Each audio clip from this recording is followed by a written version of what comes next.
Nintendo's a company that doesn't really need an introduction. It is probably one of the most well-known companies in all of gaming. Even your grandma knows about Nintendo and probably thinks everything is a Nintendo. Well, that or a PlayStation. And honestly, who can blame them? Nintendo has made a lot of great games and has a ton of great franchises under their belt. But over the years, it's kind of getting more and more hard to ignore the fact that Nintendo has gotten a lot greedier of a company over the years.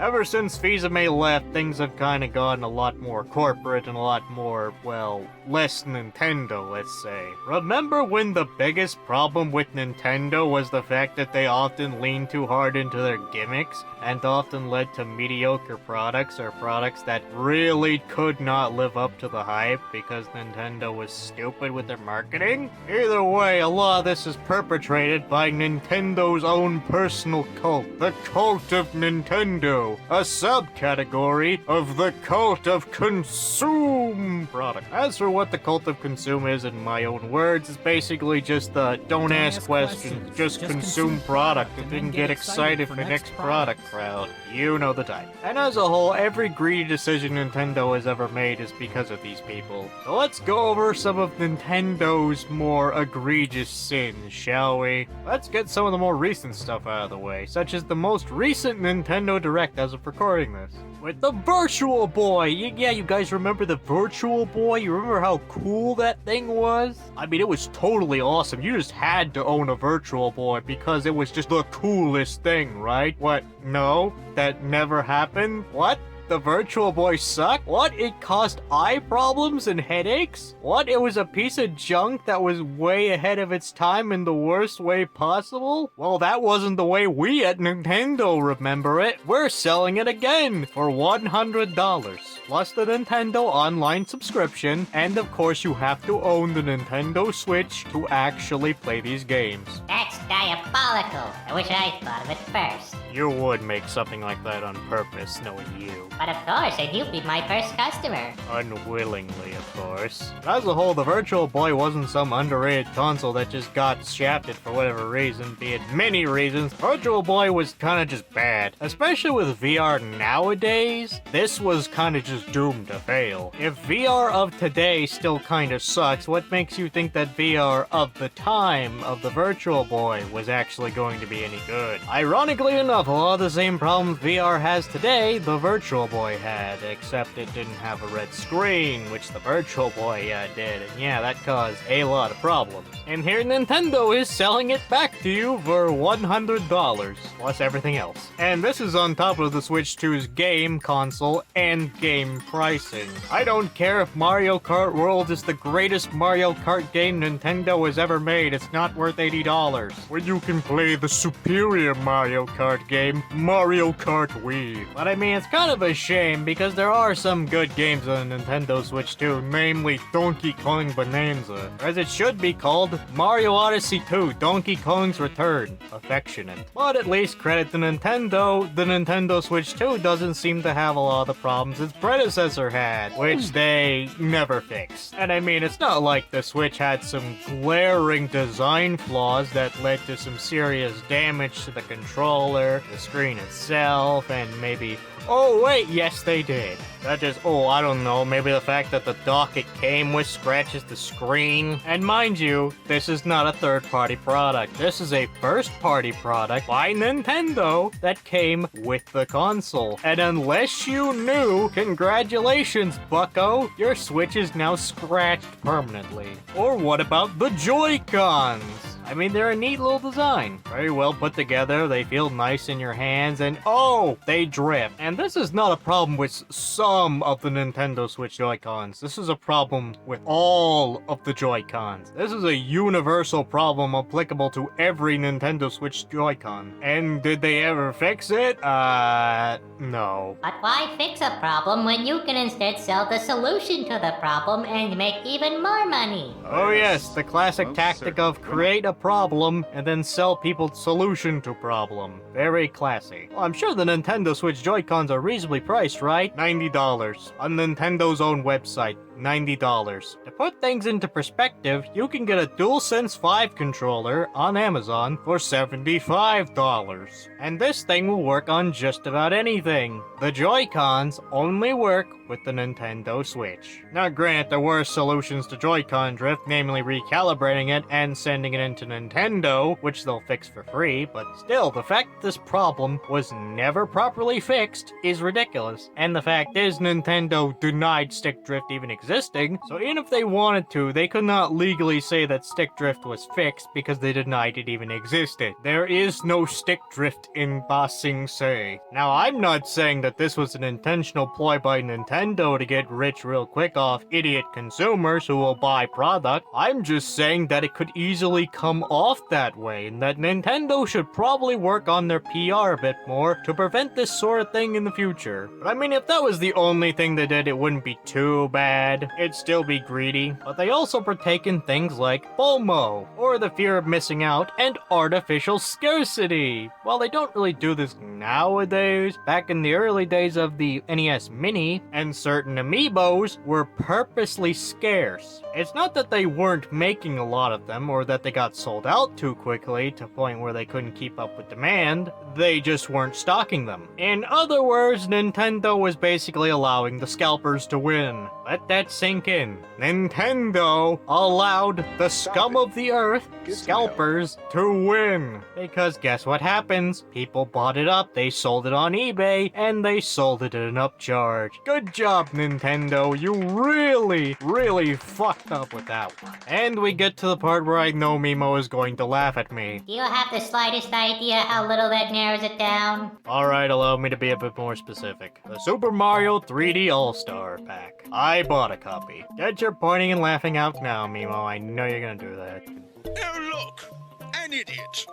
Let's point and laugh!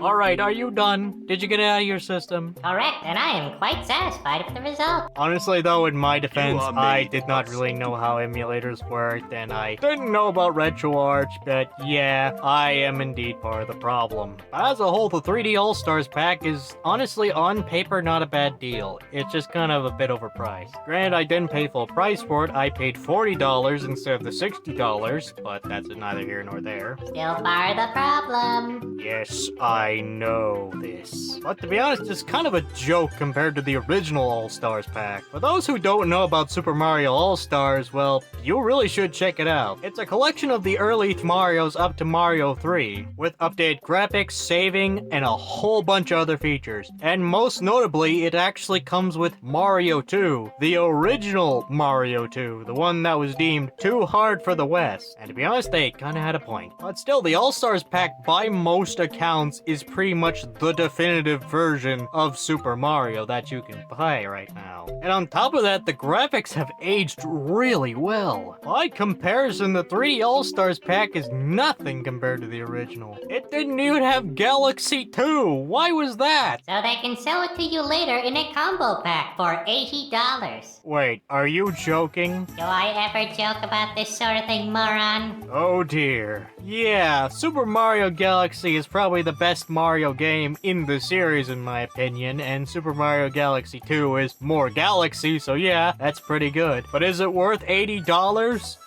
No. At least with the All-Stars pack, you're getting 3 games for $60. In my case, 40. You know, not good, but not terrible either. You're getting 1 less game, and then suddenly you're getting an upcharge of $20, which, you know, is kind of a scam. But Nintendo's greed goes way further than you might think. And we will get into that after the short intermission. We're not even monetized. Why do we have an intermission? I wanted to do something cool. Anyways, cue intermission! Oh hi, it's intermission time! You know what that means? Well, actually I don't. So instead I'm going to recommend a possible video for you to watch after this one if you're interested. Can you beat Pokemon Fire Red with only normal types? I added rules such as no duplicates, meaning I have to have every Pokemon be unique in its own right. And it was a lot of fun, and I had fun telling a little story along the way. Because yes, this is not your standard Can You Beat video. This one has a story to it. So if you're interested in more content, maybe check that one out. Or don't. I can't tell you what to do. This is intermission time, not mind control time. That comes later. Anyways, intermission time over. We now return to your regularly scheduled programming. Despite all this, Nintendo has done some even more stupid things. Like, oh, I don't know, charging money for a glorified tech demo? Well, actually, they did that twice. At least with the Switch 2 tour, it's only $10. Still too much, but still. 1-2 Switch is $50. Remember Wii Sports and how that was a really good seller of the Wii because it showed off the motion controls and was just kind of a really good game in general? Well, Nintendo doesn't because they completely forgot why the Wii was successful in the first place.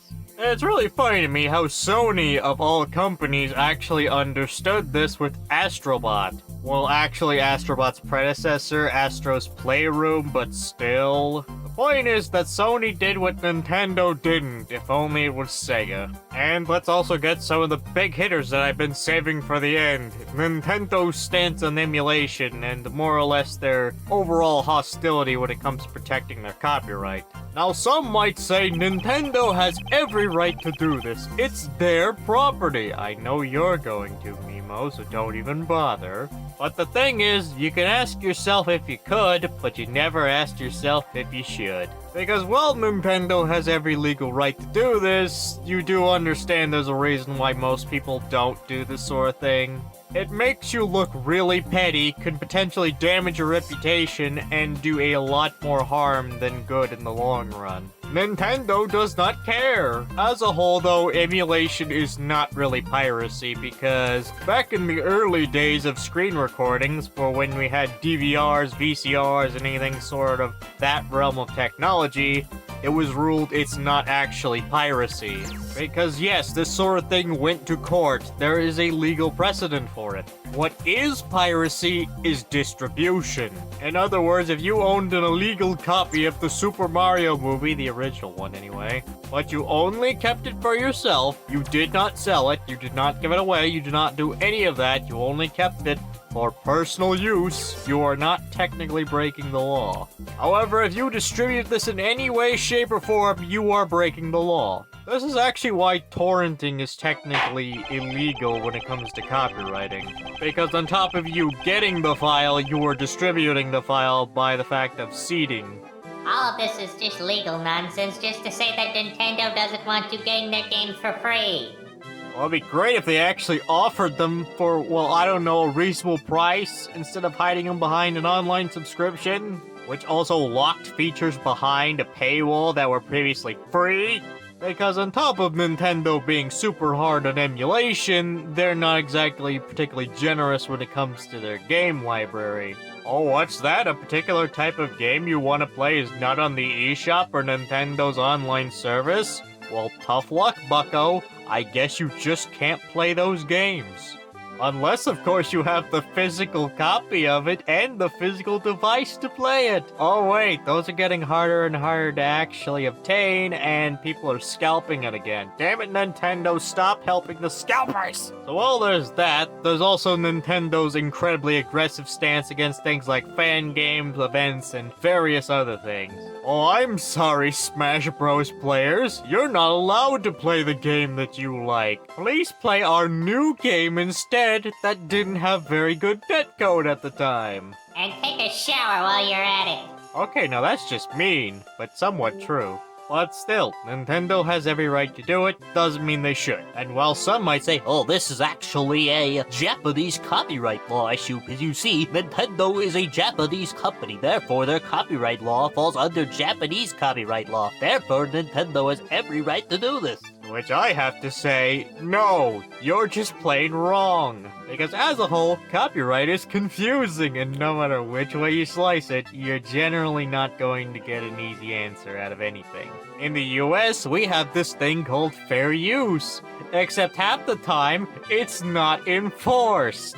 A law is not a law if it is not enforced in any way, shape, or form. And as far as I'm aware, there barely is any fair use anymore because the copyright law is so damn old. But even then, just because Nintendo owns a thing doesn't mean they have the right to go sue happy on everybody. There's a running joke that if Nintendo could sue all of Italy, they would, for just the name Mario and Luigi. Except they actually tried to do something like that one time, with the Super Mario grocery store. Because how dare you name your supermarket Super Mario, shorthand for Supermarket Mario, because the owner was named Mario. How dare you? Nintendo lost this lawsuit, by the way. But even if we just take the Japanese copyright law, things get even more confusing, because Japan doesn't really have a concept of fair use like we do in the West. Instead, it mostly operates on, do you own the thing?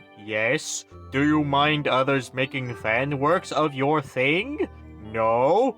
Understandable. Have a great day. As a lot of that has to do with doujin culture, which are basically fan works that are perfectly legal to sell on any market. And many of them are not safe for work, so that should tell you how lenient this sort of thing can be depending on the creator. And as a whole, a lot of times it really does just come down to, does the person that owns the property even care? I can think of a couple notable properties where this is very evident. Something like Hololive, for instance, has a lot of really talented fans, and the company's like, hey, you want to make these fan projects, fan animations, and all that? Go right ahead. In fact, we'll even help you out at some points. But even then, sometimes this gets kind of weird. Such as a game I'm sure a lot of you have probably heard of by now since the global release. That being Uma Musume Pretty Derby, because not even I can escape the funny horse game. But either way, there is really no copyright for actual real-life horses. But Cygames mostly operates on the honor system. That being, they get permission from the actual owners of the horse. You would think this is a terrible idea given that these are a bunch of boomers with horses.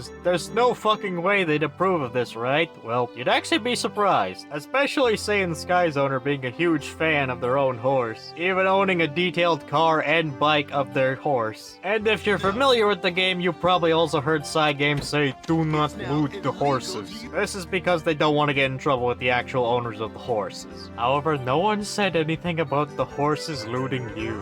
Anyway, jokes aside, this does prove that copyright in general can coexist with fan works, especially when it comes to Japanese copyright law, which is known to be a lot more strict. But there's also a couple times where copyright law has gotten a bit more of a gray area to it, such as JoJo's Bizarre Adventure having a ton of song references and many of the characters' stand abilities actually being, well, musical references. Namely because the creator, Hiriko Araki, is a huge fucking Westaboo. Understatement of the century. But there's kind of one problem. The music industry copyright is very strict and very hard to, well, get past. This is also why the PS2 Golden Wind game never got released in the West, because they just could not figure out a way to actually get it properly translated without getting copyright issues. And this has also led to some pretty dumb translations, which led to things like Buford being changed to Blueford, and Sandman being changed to Soundman. Who's going to tell them that the Sandman is a mythological creature as well? Oh, and I didn't bring this up for no particular reason, because I now have a random fun fact for you. Both the previous series I mentioned have a character named El Condor Pasa, named after the song El Condor Pasa. Not to be confused with my second cousin twice removed El Condor Pasta. He's a bit of a lunatic. To this day, I still don't know what happened to him. Either way, it's now time to talk about the thing that I'm sure a lot of people have been been waiting for. Palworld and Nintendo's blatant patent abuse. Now, I'm gonna be completely honest with you. I don't like patents. Patents are dumb and I hate them. And likewise, Nintendo patents completely suck. So before we go into why Nintendo is making all of these patents, we first need to understand Palworld. And it's quite simple, really. Palworld is like, hey buddy, you know these Pokemon games that just kind of suck because they're unfinished, underpolished, and lack a lot of features? Well, we got that, plus guns, plus more. You in? And then everyone collectively went, yes. Yes! And thus Palworld was a huge success. And Nintendo did not like this, because it took away from their cash cow. Because how dare someone make a game that's similar to the thing that they've made, but do it better? Oh wait. So needless to say, Nintendo is completely and utterly out of their damn minds. But I'm not going to tell you why Nintendo is doing this. I'm going to let my post-editing self do it, in this funny bit. At least I hope it's funny. Oh, hi again, or possibly for the first time, it's me, Post-Editing Crow, as Miles Edgeworth. You might be wondering why I'm Miles Edgeworth, and the truth is, I don't know, ask my other self, he thought this bit would be funny. Although I feel like I should probably mention, though, that Nintendo is doing this for a very specific reason. This is not just out of spite, mind you, this is to get rid of competition. Competition Nintendo does not want. In the legal business, we call this sue bullying. Essentially, a larger company tries to sue a smaller company, eventually to make them go bankrupt. So as a whole, this sort of thing is not exactly anything new. I just felt like I had to point it out for those who are maybe not as familiar with the legal world. And in case you're wondering if it's legal for Nintendo to make all these sudden patents, the answer is, yes and no. It is definitely legal for them to do, however, the big thing comes down to enforcement. As the other me tends to say all the time, a law is not a law if it's not enforced. And also keep in mind that Nintendo was previously losing their previous lawsuits, so in other words, this is simply them just trying to stall for time. In other words, Nintendo knows these lawsuits are going to go nowhere, they're just hoping they can do enough damage to Palworld that they possibly shut down the game because they can't physically afford to actually, keep the game running.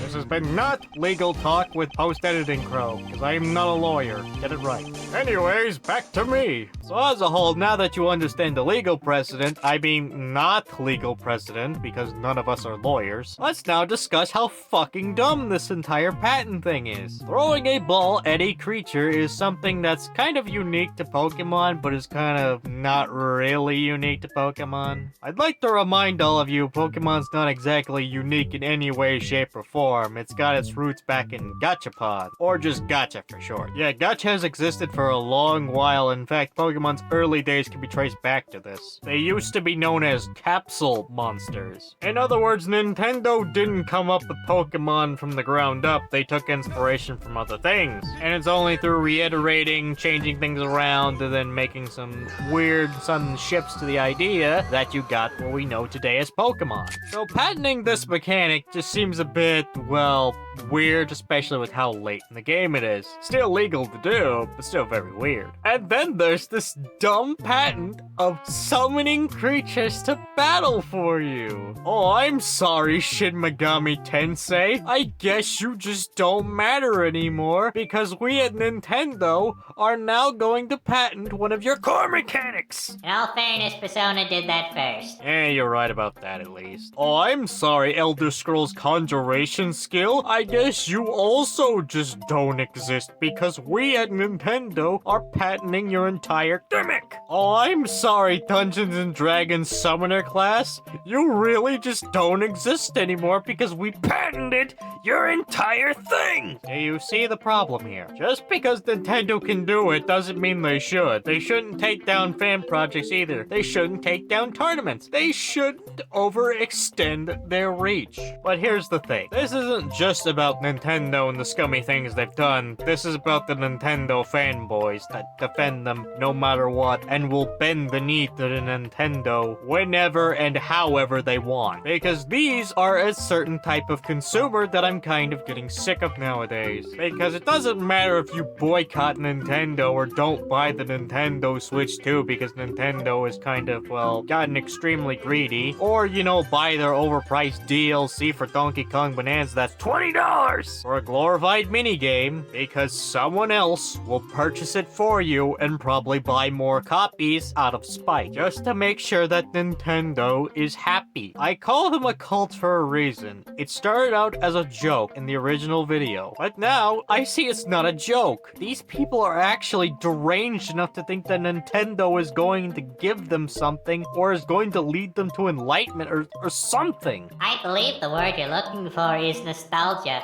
Oh yes, actually, thank you for that. I almost forgot about that. These people operate on nostalgia to a whole other degree. They don't have rose-tinted glasses. They have rose-tinted contact lenses that have been glued directly to their eyeballs. At least when it comes to Nintendo. Because they made the Marios, they made the Zeldas, they made the Metroids, and they made Animal Crossing. You guys like Animal Crossing, right? You like the Nintendo series? And look, Nintendo has undoubtedly made a lot of good games. And even though Donkey Kong Bonanza is a bit more expensive than what it probably should be, it's still honestly just a good game and people still like it. Granted, it does mostly follow the same formula as Odyssey, but then again, Odyssey was still a good game, so basically having what is basically a pseudo-sequel to that is still good. The problem is, Nintendo is not the same company that they once were. Oh sure, Nintendo made the Mario, but they're not the same company that made the Mario. When Reggie left, it was kind of a sign of the end times. A sign that Nintendo was changing for the worse. Because if you look back on a lot of older Nintendo ads, they definitely had charm. Pre-Switch era, they were mostly charming, well put together, and they could not be mistaken as anything other than Nintendo. However, nowadays, they're just a soulless corporation trying to make money. At least back in the day, they used to at least give the illusion that they were something more than just a soulless corporation. Now there is no illusion anymore. And the thing is, while you can praise Nintendo all you want for being the company that made your childhood, I'd like to remind you that Nintendo is a company that has humans. And humans get old. And even in the most recent Nintendo Direct, Miyamoto looks freaking old. How much longer do you realistically think he can be at Nintendo? Oh sure, he's still gonna be an upbeat, cheery old man, but at the same time, he's more than likely not going to continue doing his job for very much longer. If he doesn't die doing what he loves, he's going to retire doing what he loves. And at some point, most of the old heads at Nintendo, the ones that made Nintendo what it is, are gonna be gone. And what you're gonna be left with is corporate suits that don't understand what made Nintendo great in the first place. These people are so blinded by nostalgia that they straight up don't understand that Nintendo is not the same company. And while it's fine to have nostalgia, the problem is when you let it get too overwhelming and you pretty much ignore everything else. Nintendo is going to get worse, and I guarantee you, after this video is posted, Nintendo's going to do something even worse, even more stupid, and it's going to keep going even after this video is long into the void of YouTube's algorithm. But anyways, that's all for now. And if you enjoyed this video, well, thank you. And if you didn't enjoy this video and aren't a Nintendo fanboy, well, I'm sorry. But at least you made it this far, and at least I can thank you for that. And hopefully I'll get back to making videos again, because I actually really do enjoy doing this sort of thing. I just, don't really have time anymore. I'll try my best, though, in the future. So with that, I'll see you all next time, if there truly is a next time. And goodbye.